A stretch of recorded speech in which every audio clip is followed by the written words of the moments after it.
Hi guys, so this is my comic. This is page 1. The first panel is showing Fiona and her parents. I'll begin reading. Also sorry for the crappy quality. This video is not as good as I want it to be. Fiona grew up with parents who was a botanist and a florist.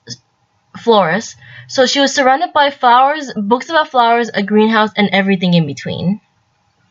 The father is the botanist, and the mother is the florist. And this is the bookshelves, and this is the greenhouse on the side. Second panel. This influenced her view on the world and on people. When she meets people for the first time, sometimes she sees them as flowers, even though she's known them for a long time. So down here, this is a girl. This is a random girl that I drew. Fiona is looking at the girl as a bellflower, and over here it's a description of the bellflower. Name: bellflower. Scientific name: Campanula glomerata. Seasons: spring to fall. Type: perennial. And bellflowers mean unchanging love, honesty, or obedience. That was page 1. Page 2. This type of viewpoint caused a lot of strained relationships, represented by the broken hearts. Panel 2. While this bothered other people, it didn't bother her at all, and she was oblivious to it all. This is represented by Fiona closing her eyes, and the people in the background having either angry faces or like concerned faces. Panel 3. She found solace at the greenhouse she worked for.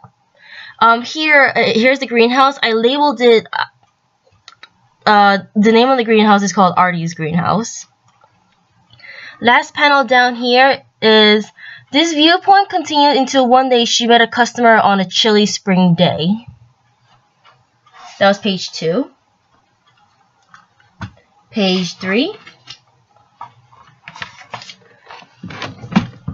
This is Fiona working, and these are poinsettias. Setias. I think I'm pronouncing them incorrectly. Sorry. And this is her friend. Hey Fiona, I want you to meet somebody. And then this is a small description. Amanda was one of Fiona's oldest friends and didn't mind being viewed as a flower all the time. So Fiona is one of Amanda is one of Fiona's she's one of her friends who don't mind that Fiona views everybody as a flower. Rather she takes a little bit of comfort being compared to a flower because Amanda thinks that flowers are very beautiful. Majority of them. This one. Next panel. Oh, hey Amanda, who do you want me to meet? A customer, a coworker of mine. Wait, this isn't a setup again, is it? Shush. This panel. Meet the guy first before you judge. And this is the blackened silhouette of the guy. This is Amanda with her back turned, and this is Fiona with an angry expression while still carrying the same flower pot. And down here, as Fiona and Amanda are arguing, the guy says ahem. And then this panel describes, and for the first time in her life, she met someone who she saw as an actual person and not as a flower. That was page 3. And then this is page 4. So this is the guy. I semi based his appearance off of Chris Hemsworth from Thor of Avengers, because currently he's like the blonde, blue-eyed person that most people love. Next panel. This is Amanda waving her hand in Fiona's face because Fiona has gone somewhat dreamy faced. And Amanda saying Fiona. And then this is the guy this is the guy and this is Amanda looking at each other. The guy says, "Is she alright?" And Amanda answers, no idea. Then this is a panel with Fiona, Amanda, and the guy, and this is the bird with dots representing a long silence. Then this is Amanda with the classic angry symbol on her forehead. And then this is the panel where Amanda is getting angry, and she says, I am about to slap her awake. And you can still see that Fiona is in her dreamy state.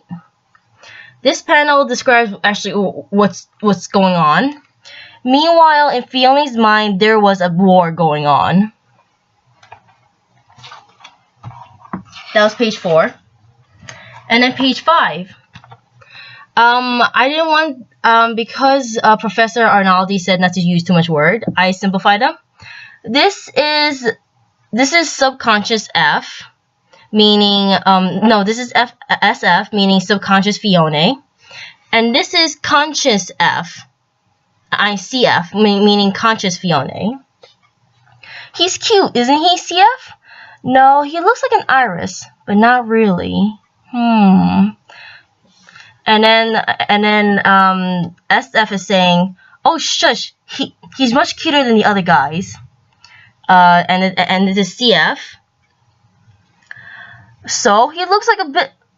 He looks like a bit like a Mascari. Flowers are more faithful than people are. SF. CF is getting angry at SF. And then down here, I just wrote in pretty letters saying inside Fiona's mind, because this is basically what's going on inside Fiona's mind. This is page 5. And then for page 6, Fiona finally wakes up saying, huh, what? You see this this little symbol, it's like a bubble popping, which is a small drawing representing that that the person has come out of their semi-dreamy state. Amanda says, geez, I was calling you for a while now. Where were you? Fiona says, arguing in my head, with a question mark. And then this little symbol is, it's a sweat drop, meaning so like she's sheepish or she's embarrassed. Amanda is angry. She doesn't know what to say, so represented by the little dots on top. And in this one, this is basically Fiona saying everything. No, Amanda talking. Okay. Well, anyway, back to introduction. Back to introducing my friend here, Fiona, Jacinto, Fiona. And then Fiona says, oh, hi. Sorry, I really can't pronounce that name well. Hyacinths? That's interesting, Fiona says. And then the guy who we now know his name is Jacinto says, you too, flowers? Quite literal, huh? Oh, sorry, you can't see that well. And this is page 6. My plan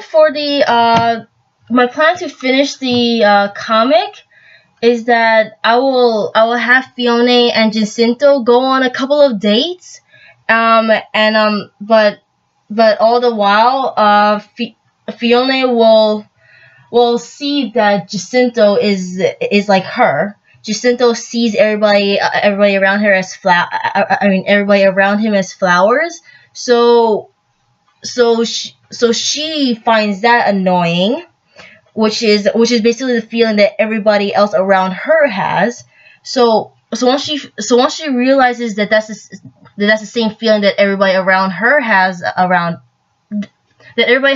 her, she will begin to change that flower viewing perspective to not only better suit herself, but also to try